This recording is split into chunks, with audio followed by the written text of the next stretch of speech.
Hi, and welcome to The Working Songwriter, the show where today's best songwriters come to talk shop. I'm your host, Joe Pug. Each episode here, we host a distinguished guest, and we ask them to go deep on their inspiration, on their process, on the general ups and downs of making a life in music. So, whether you're a grizzled veteran rewatching Spinal Tap and always rewinding to that part where Nigel says D minor, the saddest of all keys, or else a scrappy upstart rewatching School of Rock, this is your show. Because ultimately, it is what every writer seeks most, an ironclad excuse to put off actually writing.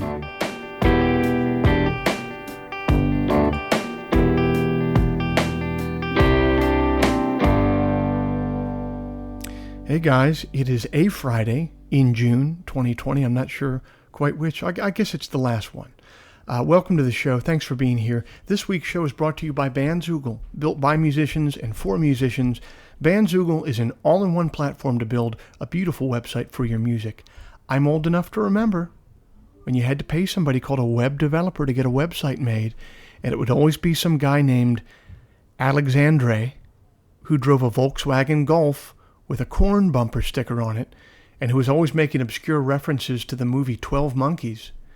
And old Alexandre would charge you about $1,000 for a website that would be obsolete in 6 months. But we don't have to do that anymore. It's the future now. We can have nice things now. One of those nice things is Bandzoogle. Bandzoogle powers the websites of tens of thousands of musicians around the world, from weekend warriors to Grammy winners. It includes hosting and a custom domain name, dozens of fully customizable design templates, social media integrations, the ability to do a subscription service with your fans, completely commission-free. So it's a great service. Listeners of the Working Songwriter podcast who put in the promo code TWS get 15% off the first year of any subscription. So please avail yourself of that, and thank you to Bandzoogle for being a sponsor of ours for over a year now. We really appreciate that. If you'd like to hear some of my music in the coming months, here's where I'll be on my YouTube channel. Every Sunday night at 9 p.m., I'm going to be doing something called The Song Show, where I have a couple special guests will come in. I'll play some songs of mine. I'll play some songs of other songwriters that I love. And generally, it's going to be a very fun time. Oh, and don't forget, that's the only place where you can listen to Soft Boy Poem Corner, the only place. So see us over there at YouTube, 9 p.m. Eastern on Sunday nights. Finally, if you enjoyed this podcast, if you'd like to help it remain a viable endeavor for me, here's a couple things that you could do. You could become a supporter of the show over at Patreon. Patreon is a platform that allows you to directly support a creative endeavor that you love and find meaningful. You head to their site, Patreon, you search for The Working Songwriter or my name, and then you sign up to kick in a few bucks every month. Think of it as a voluntary subscription. If just 1% of our listenership were to support us over there at Patreon, it would make a huge difference. So thanks to everyone who's already done that. If you don't have the means to kick in financially, I get that. I've been there. And there's a couple ways that you can help the show for free. And the first way is that you could leave us a rating in the iTunes store. Or the second way is that you could just tell a friend that you think might dig the show. The simple math on those two things is that they will help me much more than they will be a pain in the ass for you. I will end all the harassment there. This was a great opportunity to talk to Zach, who was in Nashville with his family, riding out the pandemic last week. And I was so thankful he took time to sit down and tell us about his journey so far.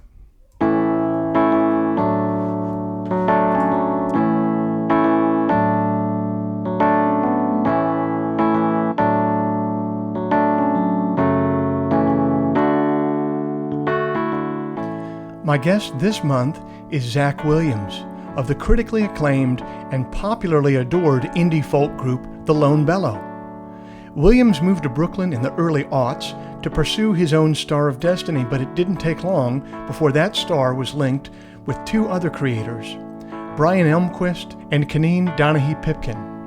They built a following in the city, but soon went from being New York's best-kept secret to late-night TV musical guests, darlings of AAA radio, and a fixture in the lineup of must-see live bands across the country.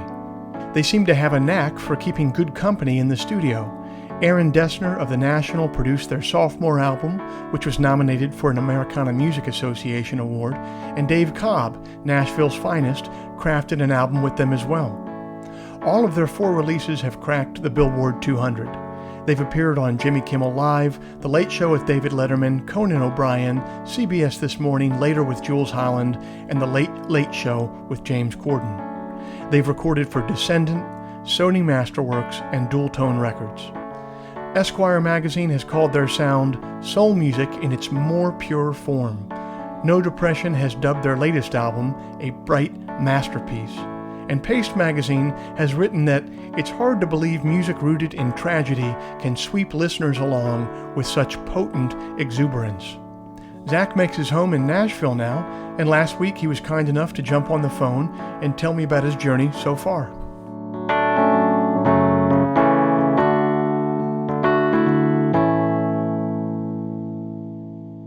Zach Williams of the Lone Bellow, thanks so much for joining The Working Songwriter. From what I've read, you came to songwriting a little bit later in life. Can you speak a little bit to how you got started playing guitar and writing songs? It seemed like the ideas from songs came from a different artistic experience. Yeah.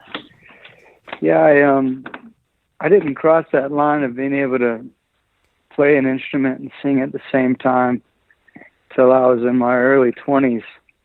So I'd been married for about a year. I got married real young, small town kind of thing. And I was still in college down in Florida. And my wife, basically long story short, my wife fell off one of my family's horses, and she broke her neck and ended up, at this wonderful place called the Shepherd Center. And my friends started coming and visiting me, and I could tell that I was kind of losing touch with myself a little bit. So I was reading them journal entries, and they were like, "Man, you should go down and read these like at an open mic somewhere." And I was like, "I'm not doing that." And they're all like playwrights and actors and stuff like that. I was like, well, maybe I'll do it. If I can strum the guitar and sing at the same time, I'll do it. I'll try to make it like it's a song. And I got up the nerve and went down to this little Starbucks that was close to the hospital we were living at. And first time I did it, I mean, it was a complete train wreck, but it was really cathartic for me. And I just changed my whole direction of life. What is it about a guitar? A guitar is a nice thing to hide behind on stage for some reason. Uh-huh. Oh yeah, especially when you're really, really bad at it. It is. I remember when we started doing songs with the Lone Bellow, and Brian is in the band with me. I'd be like, "All right, what do you want me to play here?" He'd be like, "Well, it doesn't need anything, so you need to just not play anything." I was like, "I can't stand there behind a mic and not have a guitar to hide behind." Totally. He's like, "Well, get a straight stand. You can mess with it." I was like, "Okay." So then I switched to a straight stand, and it did. It actually genuinely helped me. Yeah, the problem There's something about standing behind a boom mic without a guitar that's like extra uncomfortable. It is. I don't know what that is at all. So you kind of got bit by the bug, it might be fair to say, at that point, and you start leaning into guitar more. You start leaning into writing songs more. And you and your wife, upon her recovery, moved to New York City. What brought you to New York City? Why was that the place for you? Well, those buddies of mine, we kind of made a little pact. One of my buddies, his dad had a heart attack while we were at the hospital, and just like died instantly, like really abrupt, like 50 years old. And I remember we were all sitting in there just like pretty shaken up because we already had the trauma of what Stacy was going through, and then now Jim all of a sudden passing. We were like, man, if Stacy makes it through this, let's all just move to New York City together. And they wanted to pursue acting and writing, and I was a couple months into singing at that Starbucks. So I was like, well, I'll go up there and try to play music at the bars. So about 10 of us moved up there together in like 05, 06. Man, and that would have been Brooklyn? Yeah.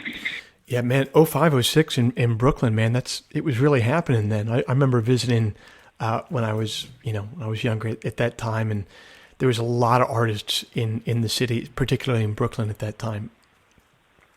It really was, man. We were part of a killer open mic community at this place called Bar 4.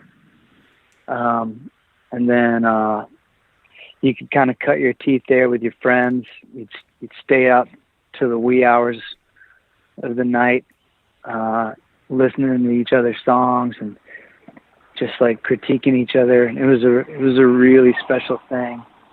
And and then you'd put your little band together and you'd go play at pianos or the living room or Rockwood or Bitter End or Village Underground, and and your other buddies would come out and support. We would help each other. So there was several years there where I just had like the 2 a.m. slot at Rockwood on Tuesday night, and like 5 of my friends were there, hammering it out. But I mean, you really couldn't ask for more. I mean, I imagine when you were in that hospital room with your buddies, thinking of moving to New York, that sounds like the movie version of what would happen when you move to New York, that you find this open mic scene and you're up till 2:00 in the morning critiquing songs with people and other artists that you meet up there. I mean, that seems like the plan in action.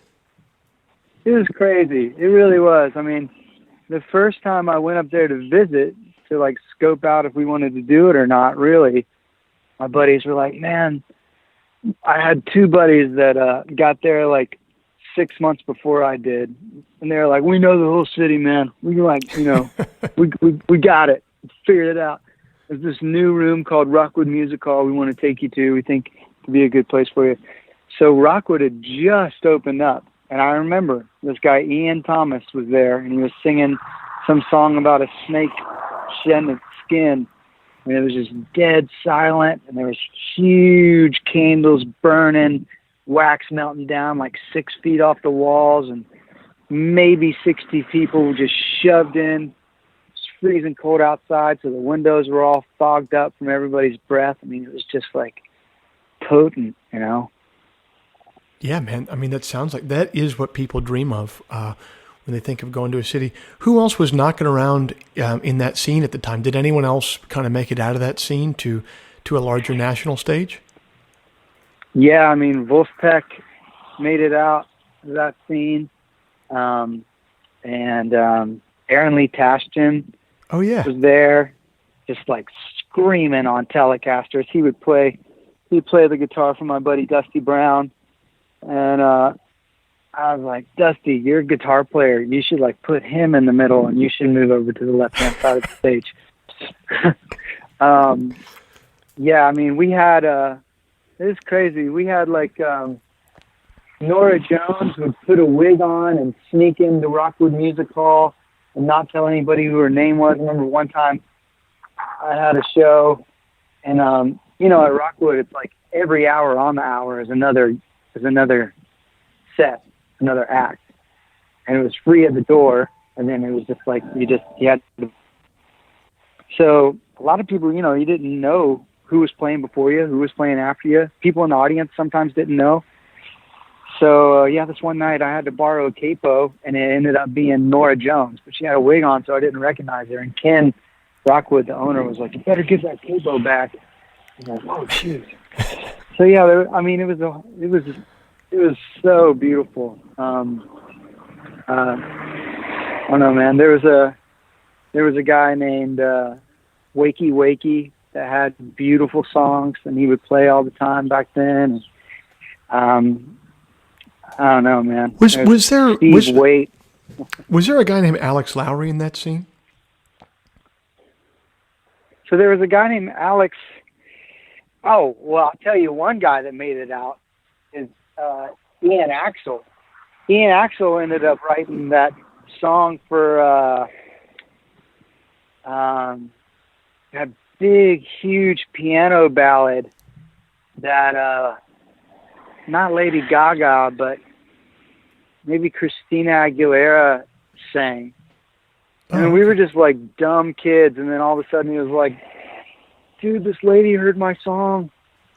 Like, oh my gosh. But I don't know if I'd heard that name. There was some other guy that ended up writing all the music for Walk Hard. Oh, okay. Yeah, it was great. It was a crazy thing. That's a real concentration of talent. So when did it go from you, Zach Williams, on your own, doing your own thing? How and when did you meet Brian and Keneen, and how was the original formation of the Lone Bellow put together? Yeah, so I played solo for about 7 years before I put the Lone Bellow together. So in like 2011, 6 or 7 years. So in like 2011, Brian was an old friend of mine. We were college roommates. He had been in Nashville for several years, trying to make it happen, and then just needed a reset button in his life. So he moved up to Brooklyn and started his own band. And, you know, he was a part of that community too. Even though we were like old buddies, like he was one of my groomsmen back in the day. So then, I don't know, I was getting kind of sick of being a solo act and everybody in my band just saying yes to me all the time. Mm-hmm. I wanted some pushback, and I started messing around with Brian. And then I remember one day, my background vocalist couldn't make it to a show, and my old friend Mike had gotten married like 6 months before that down in Nashville. And I flew down and sang "Oh Happy Day," and I did a duet with his sister Keneen, who I'd never met before. And I remember I was like, man, if you ever come up to New York, let's do music together. Yeah. She was living in Beijing. So she lived in Beijing for like 5 years. Well, then about 2 years later, fast forward to the moment I'm talking about now, she was there. I was like, hey, if you can learn these 8 songs for this little Rockwood show, I'd love to have you. So she came full tilt, killed it. And Brian was up on stage just helping out, just having fun. And I remember the moment. I was like, I'm quitting my thing. I'm going to ask these guys if they want to start a band together. And that's kind of how it happened. That was in 2011. And were they immediately amenable, or were they like, hey, man, I'm still kind of doing my own thing here? No, it was immediate. So we started, it was like Zach Williams and the Bellow for a couple years, and we made a record. We sat on the record for like 2 years, and you know how it is, shopped it around, and the management started coming around, and, you know, I had gotten to the place solo where I could sell out like the Bowery Ballroom. Mm-hmm. So by the time we were playing our first real Lone Bellow show, I wanted to take my name out of it and make it like a real thing where everybody had like collective ownership. Mm-hmm. So I took my name out of it, and then we had our first show, like full Lone Bellow show with all of our songs in 2012, I think. And we sold out Bowery Ballroom. We had these 2 girls open for us that were just baristas in our neighborhood in Brooklyn called Lucius. And they did just fine. after that show. We also had the opening band was my old friends, the Gregory brothers and Sarah, and they had a secret project online where they would auto-tune the news.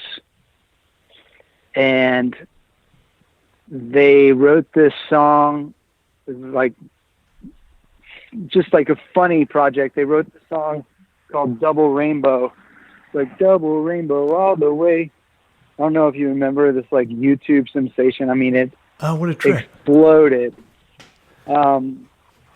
So nobody knew who they were. They play all the regular music, and then the last song of their opening set, they go into Double Rainbow, and you would have thought the ceiling was physically going to just come off. People lost their minds because it was like they had like a number one hit song, but right. Nobody knew who they were. They were under another name. The song had only been on YouTube for like 6 days and already had like millions and millions of views. And then they play it, and it was just like, and then Lucius gets up and splits everybody's faces open. And it was just like, it was an incredible night. And that was the night that, like, we had, like, you know, the managers were coming out, sniffing around, seeing if they wanted to work with us, and some labels were out, and we had already made our record, so, you know, we were trying to be real careful with who we wanted to work with. And yeah, man, it was an inspiring time. I think it's really kind of unusual and unique that you would have given up, for lack of a better word, power within a band, that you would step back. It's very rare, basically, that someone would take their own name out of the title of a band. Can you talk to me a little bit more about the decision to do that and what you had to give up to do it? Well, the way that I saw it, I wanted to be a spoke in a wheel. I was, you know, back then, like, Ray LaMontagne was red hot, and some other, like, solo guys were, like, killing it, and that's what I was kind of aspiring to. And then, I don't know, I just wanted to be a part of something. And, you know, like, management was way against it. They thought it was really stupid because I had built up, like, my solo thing in New York, and they were like, "You're going to change your name and nobody's going to know who you guys are." I was like, "Yeah, they will. It'll be fine." And I don't know. I think I just I wanted to try to create something that was bigger than myself, that I was just like a piece of. Yeah. And did you feel that once you had done that with your bandmates that there was a different amount of buy-in from them? The buy-in was already there. It was basically me meeting up to their standards. Got it. They were already at batting 1,000, and had already, like, basically said, like, I mean, we sat on the record for 2 years with all these promises being made to us left and right, and so they stayed at their jobs. And, you know, Brian was working at Dizzy's Diner and had like a 5 a.m. shift, and Keneen was working at the Pharmacy Bakery and had to get up at the crack of dawn as well. And, you know, I had my thing, and everybody was just kind of taking one for the team. And we sat in that reality for a couple years, which isn't that long in the grand scheme of things. But while it's happening, it's pretty damn long, and especially at that age in your life. It felt long. It definitely felt long. And I remember when we finally put the record out, we immediately got contacted by this guy named Jay Sweet at Newport Folk. He was the first one that reached out to us, and we were like, whoa, we've been asked to play a festival. We hadn't even played a show outside of New York City yet. We had been playing Lone Bellow shows in New York for those 2 years, like once a month. Mm-hmm. We were like, oh my goodness. And then like a week after that, Conan O'Brien, Jim Pratt from Conan O'Brien contacted us, and we were like, oh my gosh. That's back when late night TV was like a big deal. Yeah. And I think I remember everybody had to ask off work to go play Conan. And we were all worried that our bosses were going to fire us because we had to take a week off to go out to LA. Well, that's a pretty good doctor's note to bring your boss, though, I got to say. Mm-hmm. So talk to me about that period afterwards. It sounds like things started to move at warp speed at that point. Can you talk about how that looked professionally and how that looked personally for you? You guys started to tour very heavily after that, I'm assuming. Yeah, we suddenly sat down with our brand new label, and we hadn't really we didn't know anyone personally that was a touring artist. So we were like, Brian was about to get married. I had my third kid on the way. He sat us down. He was like, all right, you guys are going to be gone for 2 months, and then you'll be home for 2 weeks, and then you'll be gone for a month, and then you'll be home for 2 weeks, and then you'll be gone for 3 weeks. We were like, what? And it just like right out the gate, we were like one of the main stages at Bonnaroo, and then Stagecoach, and hit all the festivals like bam, bam, bam, real fast. And I remember we went out on tour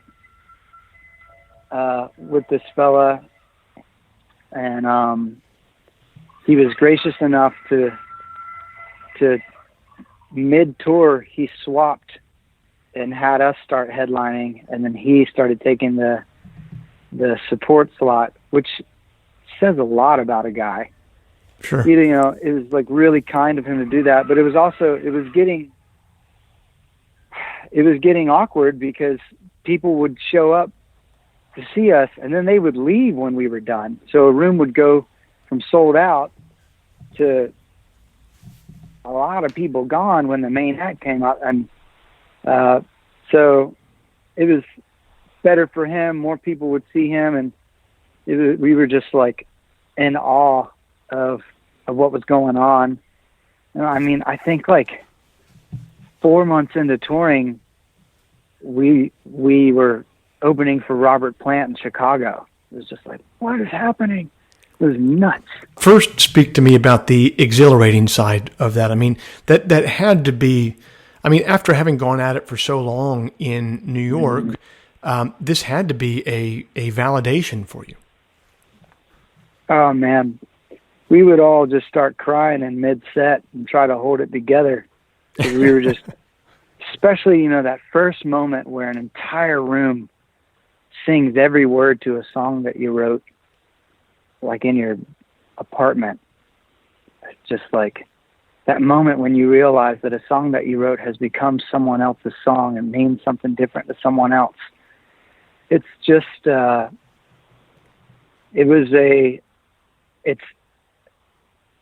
was where I was like, okay, we are in the service industry.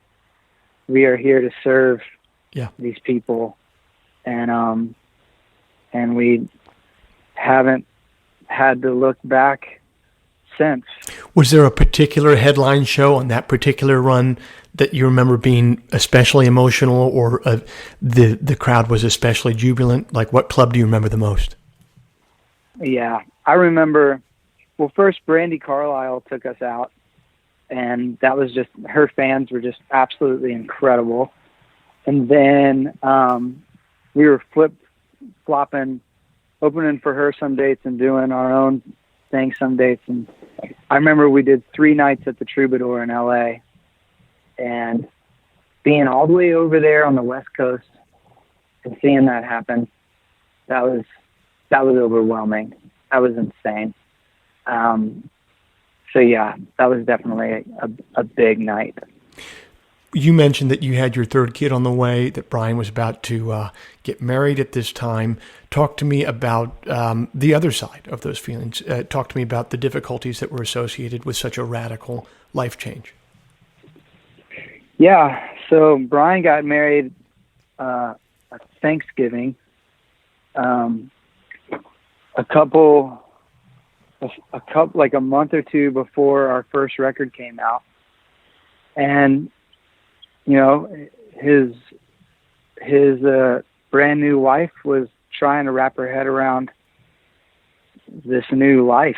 So not only was she getting married, but she was also about to, you know, lose her husband to the road a little bit. My wife, we had kind of been grinding it out by that time it had been 10 years of playing shows.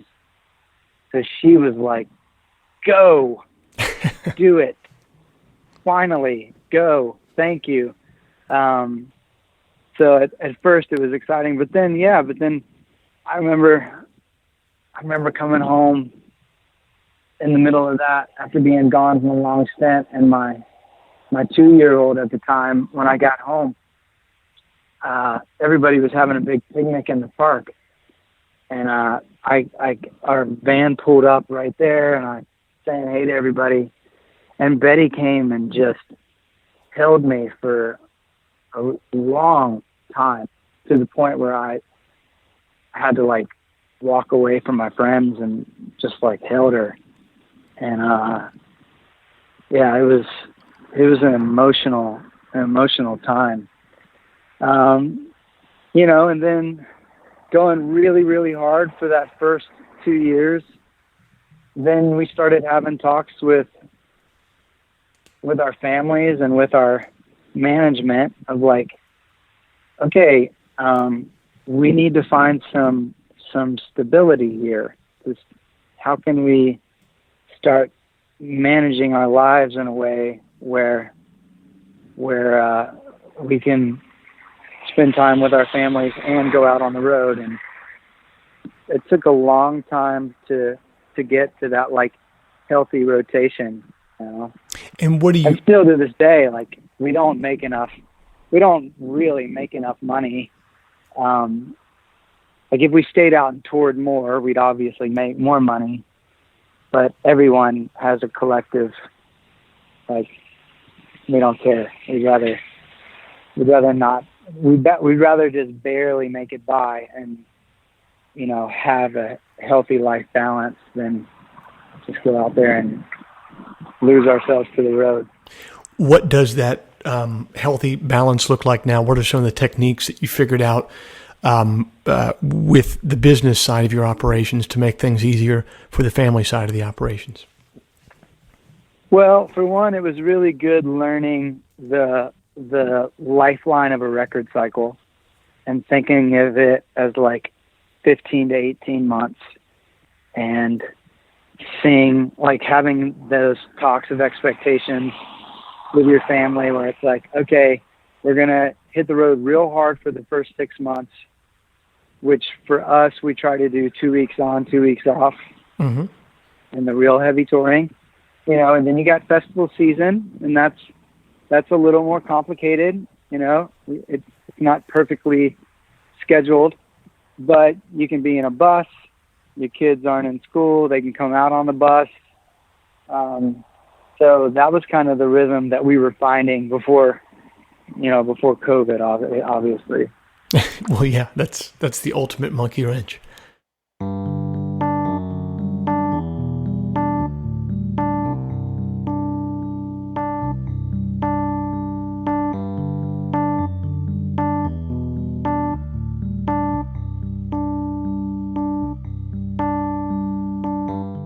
You heard Zach talk about cutting his teeth in Manhattan at Rockwood Music Hall.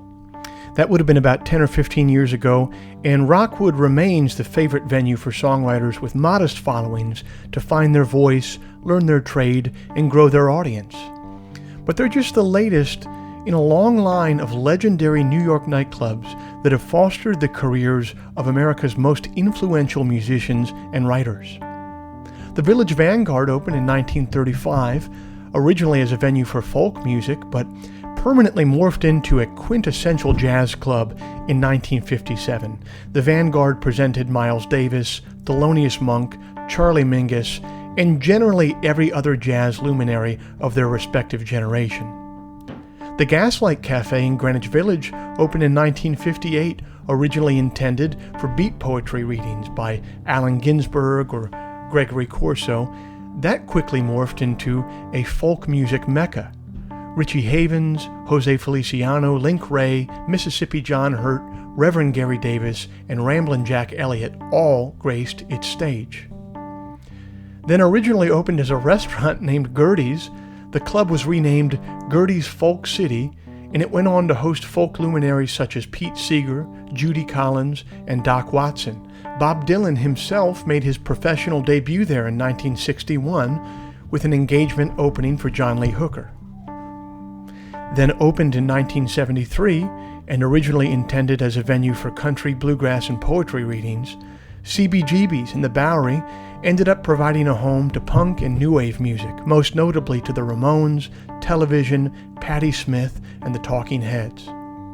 More recently, the Luna Lounge opened in the mid-1990s and hosted early performances by Elliott Smith, The National, and The Strokes, not to mention the entire alt comedy scene that was fostered within its confines. Mark Maron, Louis C.K., Sarah Silverman, and Janine Garofalo worked out material there, just to name a few. It would be hard to think of another city that has had a longer track record of artist-friendly nightclubs and venues. And thank God for that, because when venues like those exist, you get bands like the Lone Bellow.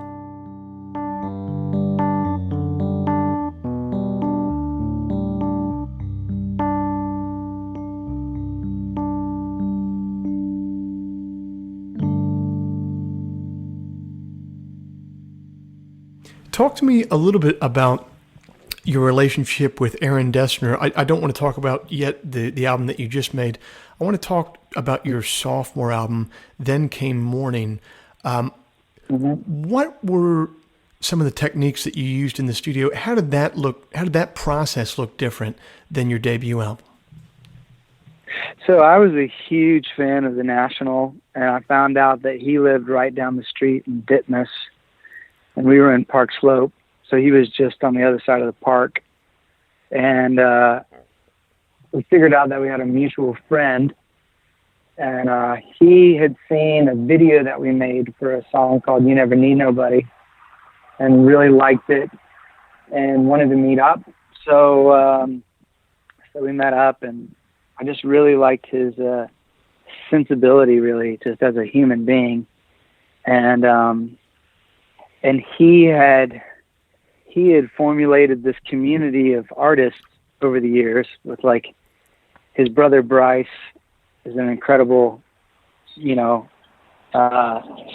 and quartet writer. And then, he had like Sufjan and Doveman and the Y Music guys. And he had been working with these guys little by little. So, Lukey, no, quit it. So we went in and did demos with him, and he warned me. He was like, "Hey, I get a real bad case of demoitis," and he definitely did. So the songs that we laid down originally in the demo, he basically just tried to stay as close to those moments as we possibly could. And then we went up to Dreamland outside of Woodstock, New York. And I think My Morning Jacket had just been up there working, and we could still feel the buzz of it all. And yeah, we spent about 2 or 3 weeks doing that up there, and then did the rest of it in Brooklyn at his little bitty studio in his backyard. How do you get out of a case of bad demoitis, in your opinion? Well, for that record, there wasn't really a getting out. But then for this fourth record, we collectively with Aaron were like, we're not demoing anything. We're going to come in and we're just going to start. Like, I think we were okay with sending him like iPhone recordings, but I feel like we like kind of made them as crappy as we could, just to like keep the page white. And so then when we came up, what we did was we would just hum to a click, and then we would sing on top of that hum. So there was 0 instruments when we laid down the vocals, and then we built from there. Oh wow, that's it was fun. That's really fun. That's a pretty unique way of putting something together too.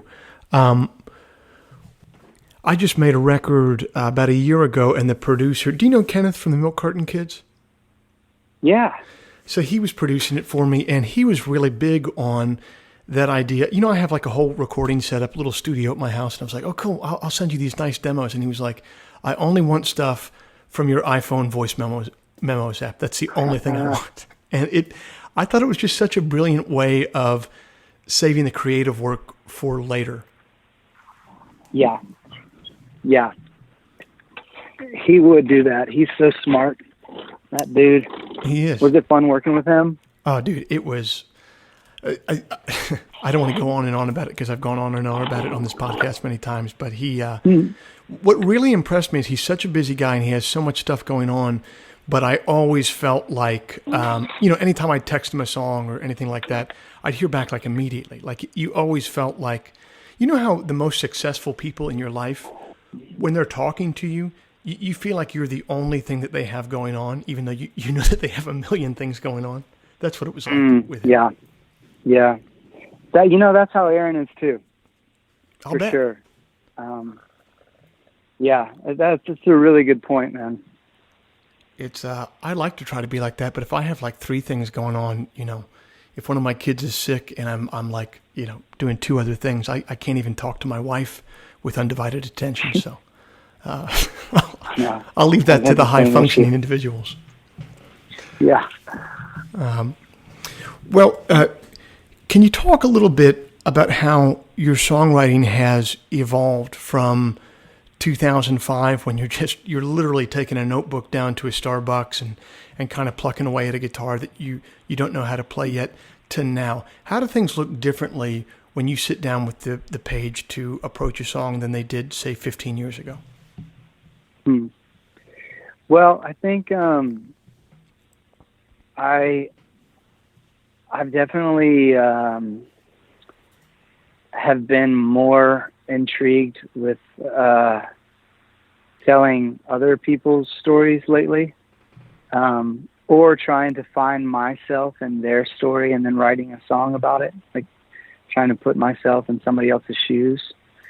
I think when I first started writing songs, it was very, very self-involved, and I still have those every now and then, but you know how it is. That's just like a lightning bolt strikes. So I think that's one thing. And I've always been really encouraged. I feel like Jason Isbell does a great job of putting himself in other people's shoes. So that's definitely one side of it. And then another thing that I've started trying to do, I've always been a lyrics first guy. Yeah. And then I just kind of let the melody do whatever the words want to do. And lately I've been trying to challenge myself and write the melody completely first, and then, like, brevity is the soul of wit, kind of try to fit the words into the melody. Yes. That's been like a rebirth for me of songwriting. 'Cause, when before the band was the way that I supported my family, it was totally free. It was just like, I didn't have any weird, quiet expectations from anyone. Band members, label dudes, nobody. And then, as you make more records, and expectations hit, and you have to push back against that resistance. I went through a time where I just a few times where I would try to force myself to write. And forcing yourself to write really personal songs where you are the main character of the song, to me is like a perfect, just recipe for absolute crap.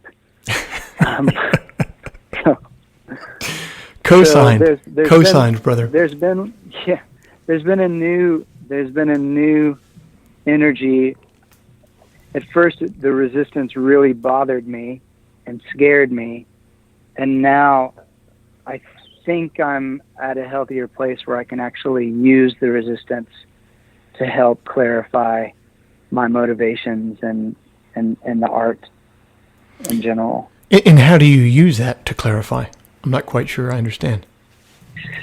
Well, it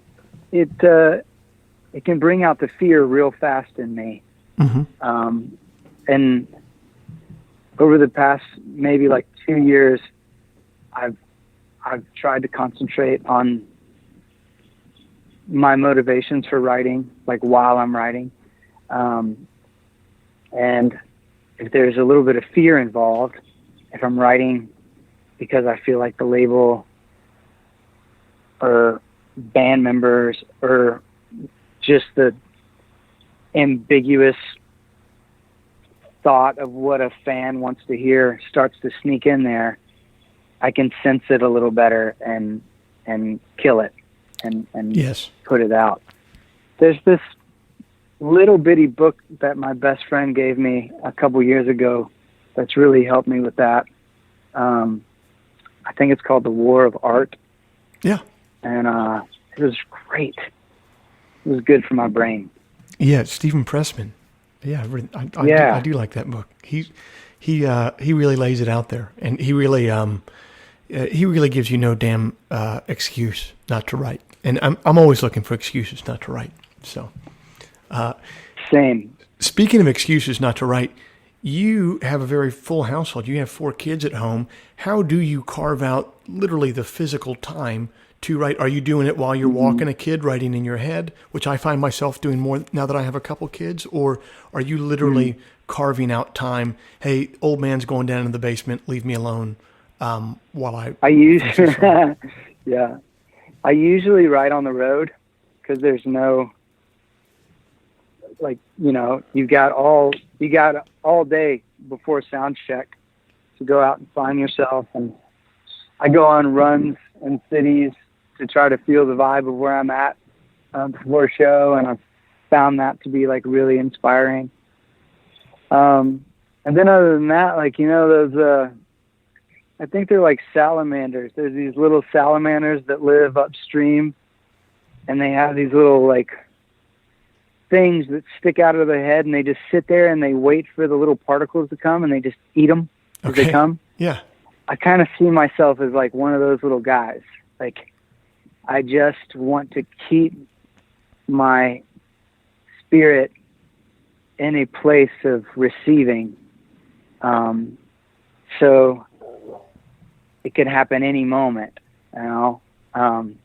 So yeah, like I keep a little notepad with me, just like write down little bitty things, and then maybe I'll wake up real early in the morning and mess around with it, or wait till they all go to bed, stuff like that. But yeah, honestly, it's mostly on the road. It's scary to think of sometimes. I know that I stress sometimes thinking that when I'm not in kind of a spiritual or mental place to receive a good song that might come down, I think to myself, how many of those have I missed because I was kind of hard-hearted or I was kind of self-involved and not listening? And, it's a maddening thought to have. Yeah. I don't think you're missing it. Fair enough. I mean, if you're missing songs because you're trying to listen to somebody else and somebody else is like somebody you love, then the song wouldn't have been worth writing, in my opinion. Well, I don't know. Yeah. No, that's the way I see it. Talk to me a little bit about what it's been like to get ready to release an album now with Dual Tone, your new record, Half Moon Light.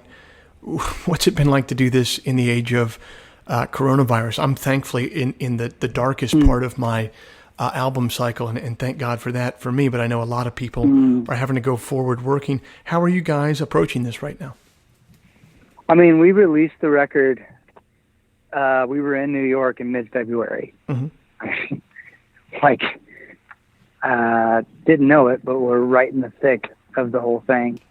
And then we toured for 2 weeks, and then we were the last show in Seattle, and then the last show in Portland, and then flew home. And I was on an airplane when the president made the national, whatever it's called, and I remember every screen was on.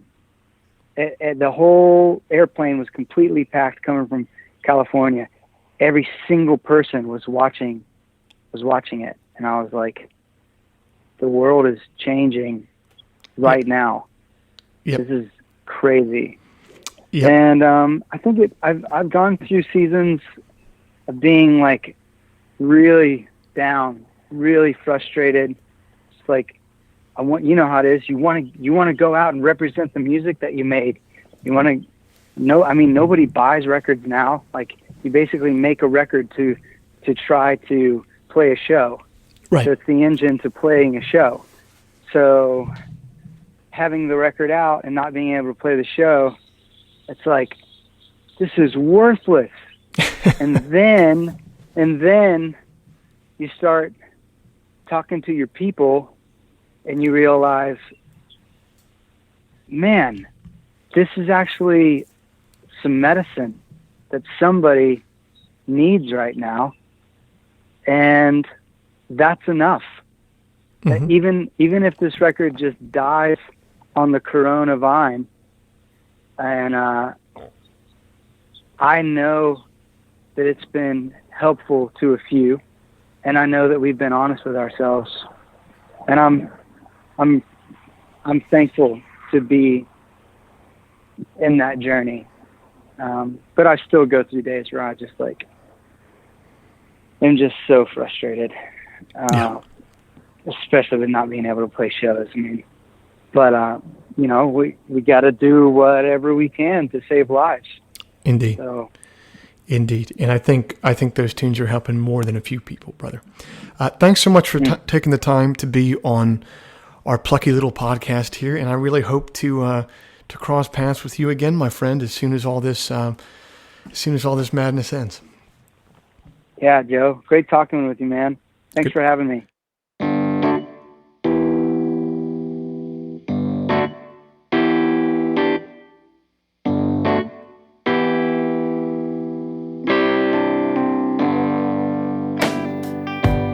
This week's show is brought to you by Bandzoogle.